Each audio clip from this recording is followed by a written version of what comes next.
সুপ্রিয় দর্শক, নূরজান্নাত কুকিং ওয়ার্ল্ডে সবাইকে ওয়েলকাম করছি নতুন একটা রেসিপি দেখার জন্য। আমার আজকের রেসিপিতে থাকছে শোল মাছ দিয়ে পালং শাক রান্না।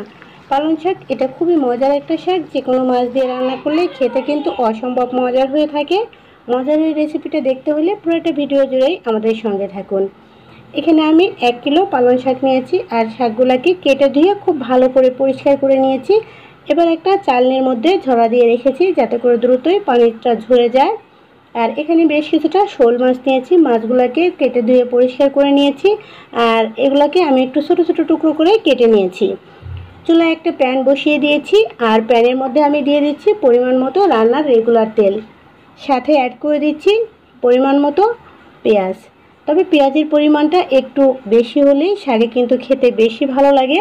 তবে পেঁয়াজগুলোকে আমি খুব বেশি ভাজবো না, জাস্ট হালকা একটু ভেজে এখানে অ্যাড করে দিব বাকি মশলা উপকরণগুলো। তো এখন এর সাথে আমি অ্যাড করছি 2 চা চামচ পরিমাণ আদা রসুন বাটা, কারণ আদা রসুন বাটাটা একটু বেশি হলে শোল মাছের তরকারি খেতে বেশি ভালো লাগবে। অবশ্য অনেকে শাকের তরকারিটা আদাটা ব্যবহার করে না, যেহেতু শোল মাছ তাই আমি আদার পরিমাণটা একটু দিয়ে দিয়েছি।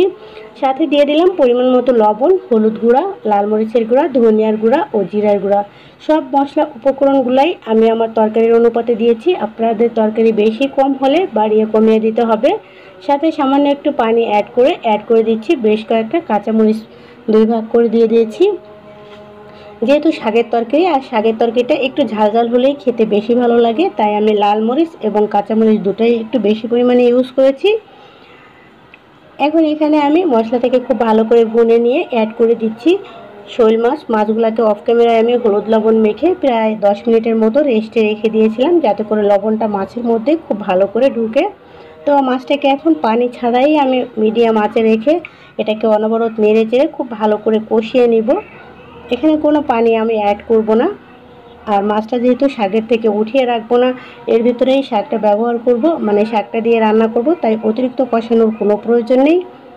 তো মাছটা কিন্তু আমার পুরো 5 মিনিটের মতো আমি কষিয়েছি, আর কষিয়ে নিয়ে এখন এখানে শাকগুলোকে অ্যাড করে দিচ্ছি। প্রথমে অল্প পরিমাণ শাক এখানে দিচ্ছি, শাকটা দিয়ে আমি মাছের সাথে একটু নাড়াচাড়া করে মিশিয়ে নিচ্ছি যাতে করে মাছটা নিচে থেকে লেগে না যায়, যেহেতু মাছে কোনো পানি নেই। আর পালং শাক রান্না করতে কিন্তু এক্সট্রা কোনো পানি ব্যবহার করতে হয় না, এমনিতেই অনেক পরিমাণ পানি ওঠে।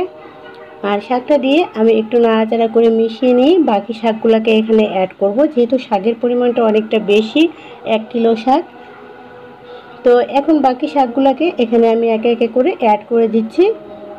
আর দেখতেই পাচ্ছেন শাকের পরিমাণটা অনেক বেশি। লাস্ট পর্যায়ে দেখবেন শাকটা একদমই চুপসে যাবে আর অল্প পরিমাণ হয়ে যাবে। এবার এটাকে ঢাকনা দিয়ে ঢেকে রাখছি 2 মিনিটের জন্য।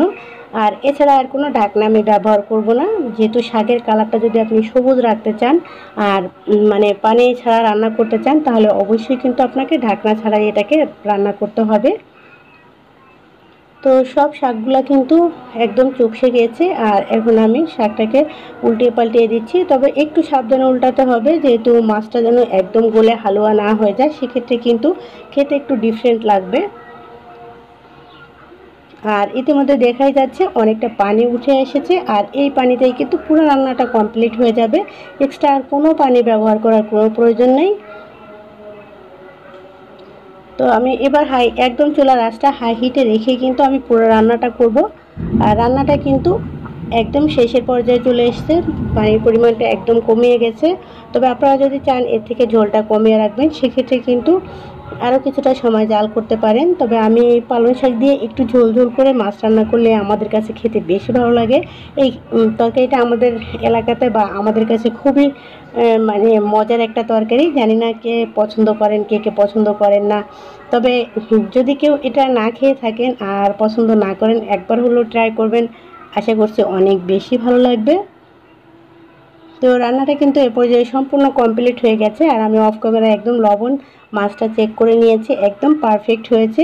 আর খেতেও আলহামদুলিল্লাহ অনেক মজা হয়েছিল। তো আজ এ পর্যন্তই, সবাই অনেক বেশি ভালো থাকবেন। আল্লাহ হাফেজ।